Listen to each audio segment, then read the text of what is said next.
Our West Indian possession is the smallest of the Greater Antilles, situated just within the torrid zone. A low coastal plain stretches almost completely around the island.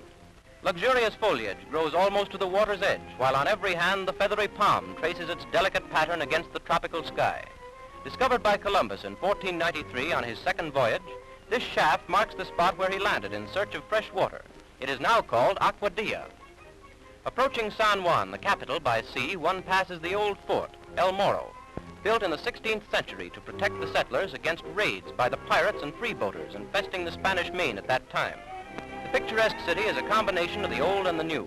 Modern buildings, buses, and traffic policemen typify the spirit which is fast making San Juan the central distributing point for the whole Caribbean Sea.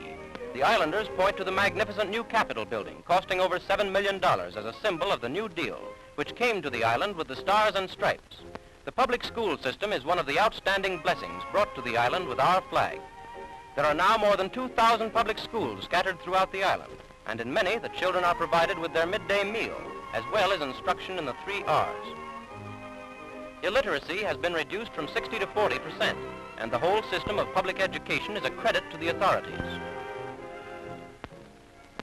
Theodore Roosevelt Jr. has aptly called Puerto Rico the Switzerland of America.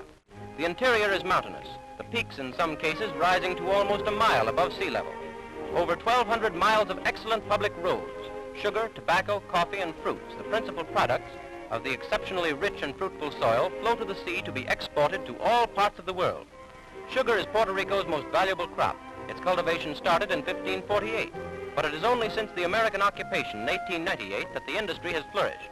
At that time, all the available sugar acreage was under cultivation, but government experts, by research and experimentation, have so improved the sugar content of the cane that the total yield has been increased from 66 to 700,000 tons per annum.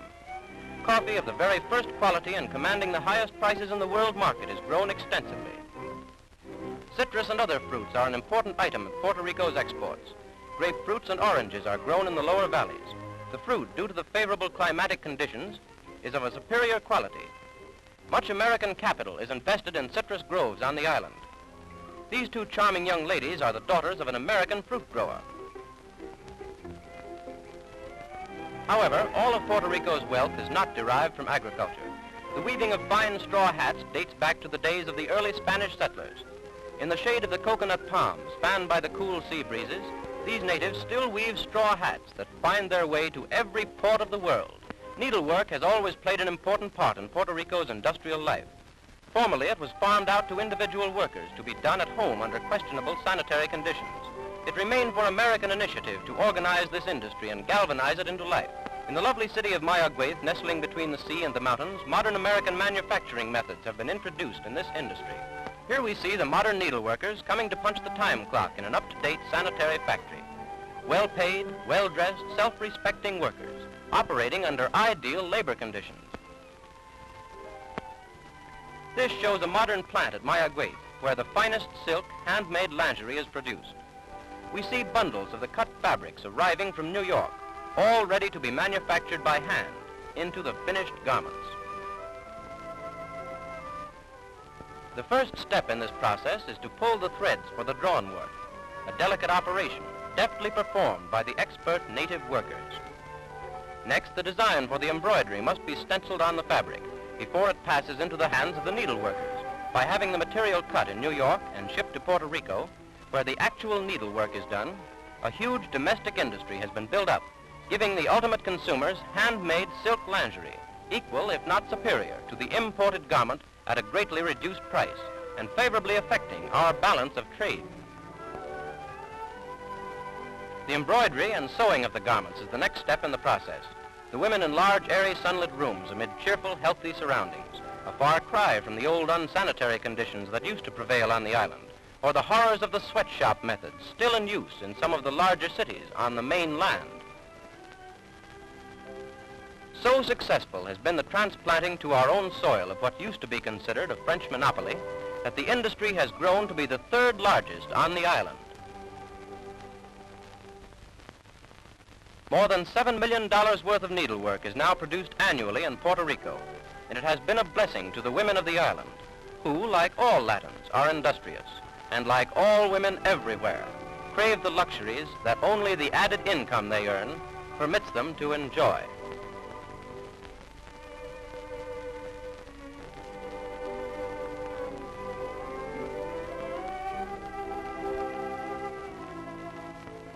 At last it is finished, a dainty, charming creation which would delight any feminine heart, not to mention the masculine eye. Uh-oh, keep your seats, gentlemen. That's better.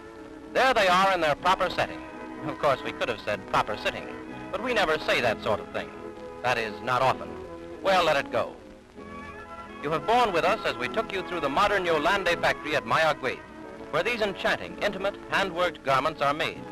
And now to show you the finished products of that same factory, displayed as charmingly as they deserve.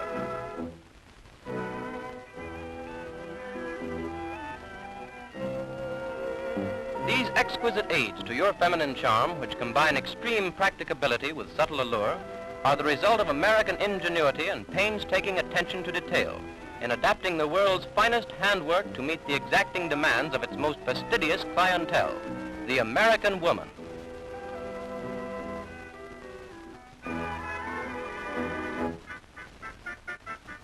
Only the finest and newest silks are used in these creations.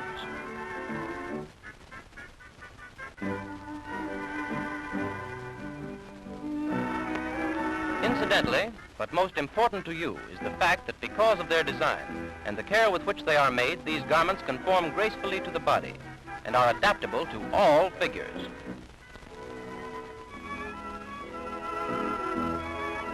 In no department of milady's wardrobe are good taste and the most delicate of fabrics and workmanship so essential.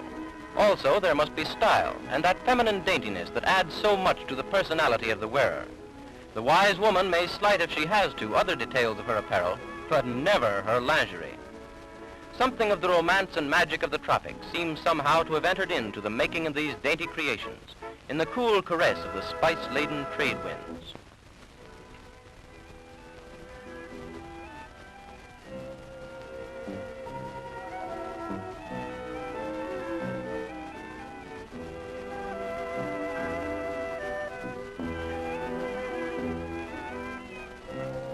There is a continental sophistication, an old-world wisdom to these alluring snares of silk and lace, to bind closer and hold captive the man of your choice.